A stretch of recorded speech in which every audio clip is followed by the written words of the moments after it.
In the last video I explained how a wing works, and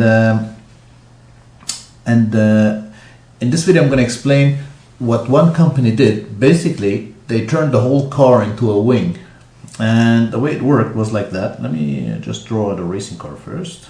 That's the front. No, wait a minute, that's too fat. That's the front wheel. That's better. Yeah. And that's the rear wheel.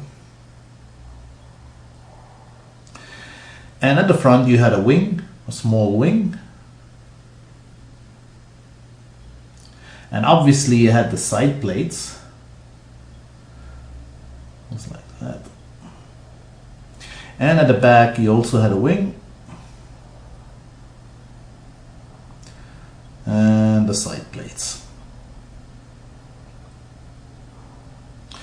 And let's put the driver here.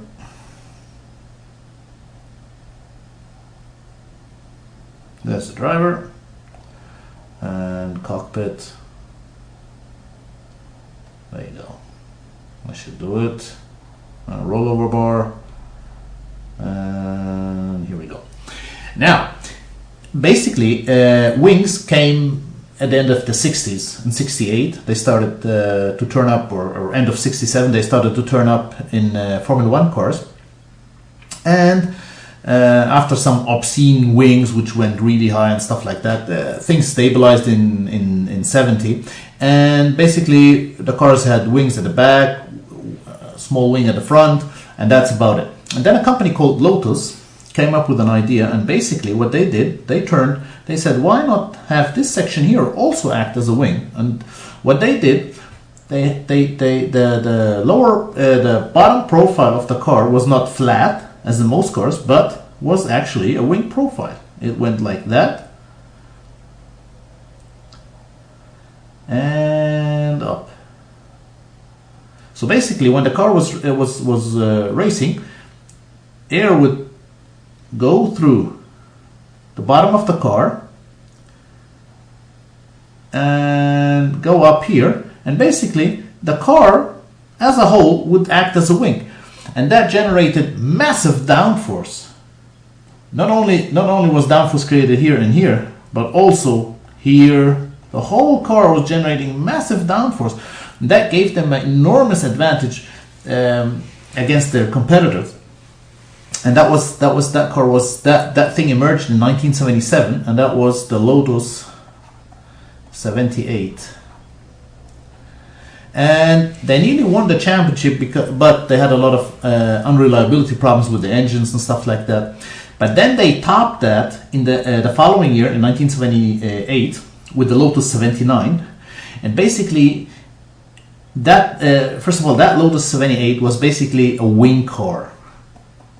A wing car. Yeah, it just had a massive inverted wing, and that was generating the downforce. What they did with the Lotus 79, which was the next car, Lotus 79, that was in 1978, and they won that championship with Mario Andretti. They created what's termed a ground effects car. And what's the difference? Well, let me just scroll down a bit. With a wing car, it's just that you just have the whole car is just one big inverted wing, just as like showed it up here, and it was generating downforce just like any wing. With a ground effects car, and there's the ground. Let me roll down further, so I have some space.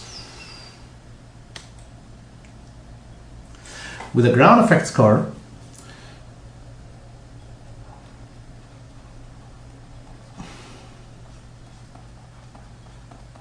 you had the following. You had the wing, and you had the ground. But the wing had to be a certain distance to the ground. That clearance had to be a certain, it had to be certain, to the millimeter, because through that clearance, what happened? Air came here and then because that clearance was set to a certain distance, air accelerated through that clearance and out of here. So basically, it wasn't just a wing, like in the wing car, but it was also using this proximity to the ground in order to accelerate the air further. So the air was going way faster here than in the older wing car, and that gave the ground effects car a bigger advantage than the normal wing car. You know, a normal wing car, it didn't use that clearance to the ground at all, or maybe to a lesser extent than this one, but this one used the clearance very much so, and this air acceleration through this, what this generated was what was called the Venturi effect. Basically, when air is pretty loose here, but when it's forced into a tight channel, it accelerates, and this acceleration creates more downforce than the normal acceleration you have through that wing profile.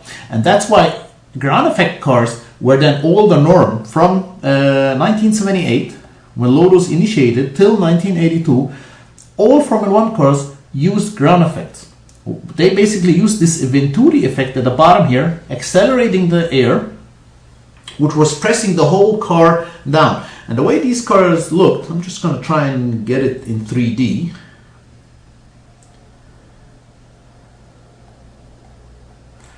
So if I'm going to sketch the car, there you go. There is the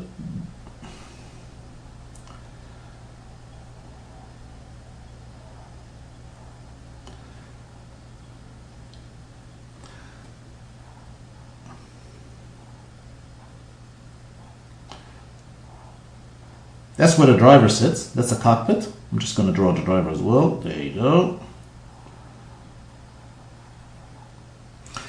And I'm just gonna, and then you've got the engine here.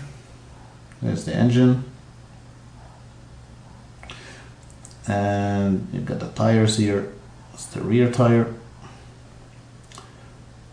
front tire, and so on, front tire, and rear tire.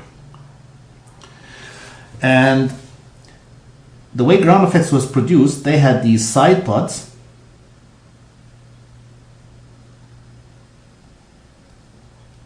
And they extended to the back, and this side pod, that was where the wing was. That wing profile was going through the whole length of the side pod. Yeah. So you didn't see it from the outside, but if you look at the bottom of the car, you would see the wing profile. It would go, looking at it from the side, there's a side pod, and the bottom of the side pod had this wing profile going all the way up. All the way up. And this whole area was generating the downforce. Plus, of course, these cars had also a rear wing. But that rear wing was just basically stabilizing the massive downforce that those side pods were producing. And those cars also had a minuscule front wing, and at some circuits like Monte Carlo, slow circuits, they didn't have this front wing at all because they didn't need it. This wing was only needed at high-speed circuits where it also balanced the car with because the bulk of the downforce was produced here in these side pods. And those cars were banned then in 83.